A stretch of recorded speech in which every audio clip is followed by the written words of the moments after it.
Hello, everybody. I'm going to do a quick tutorial video on just how to set an outline up in Microsoft Word. If anybody knows me real well, you know autism is a big part of my life, seeing how as a bunch of my family members have it. So it's something I deal with on a daily. So I figured I'd do an outline on how to set up a paper about, teaching skills and what's needed for dealing with autism.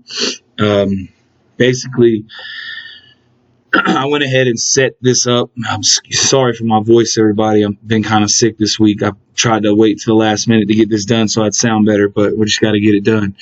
I went ahead and set the outline up with my introduction, the methods I'm going to use to do my research, some communication skills for dealing with autism.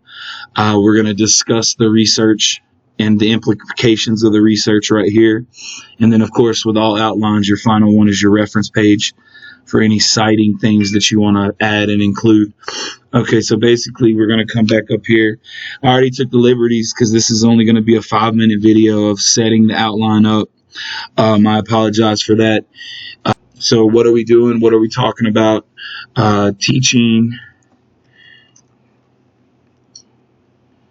with autism.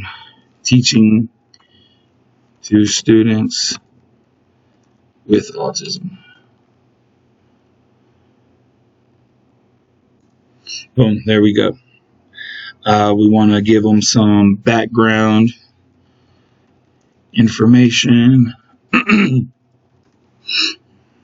about teaching students with autism.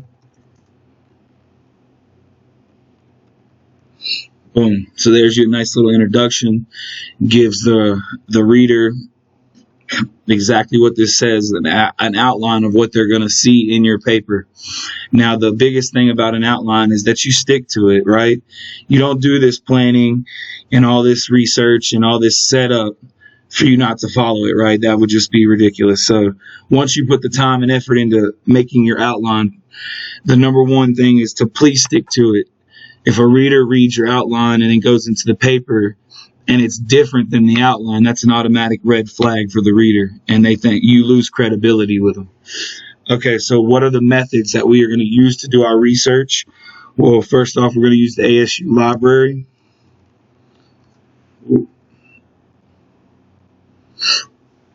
Database. About anything that comes from that.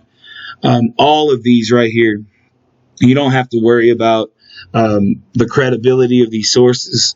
Excuse me, sorry about that, y'all. All these places have credible citing ability, and they are reputable. So you don't have to worry about the information you pull from them.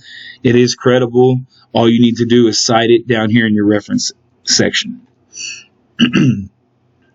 Okay, so let's talk about some communication skills. All right, now the final thing we want to do is, after we've got all of our research done, we have everything that we do, we want to give the bulk of our essay about our research findings, okay? So we want to have a summary of our research. We want to, we want to discuss the practical implications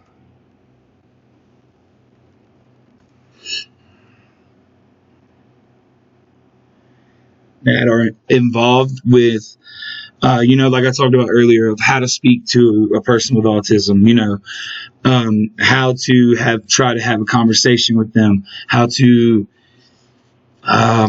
basically make sure that they have a normal life and are treated like a human being and not somebody with a disease, right? Because yes, they have a disease, but they are no different than me and you. So we need to treat them just like they were a normal person, and they respect you for that, I promise. Last thing we want to do is talk about the research implications.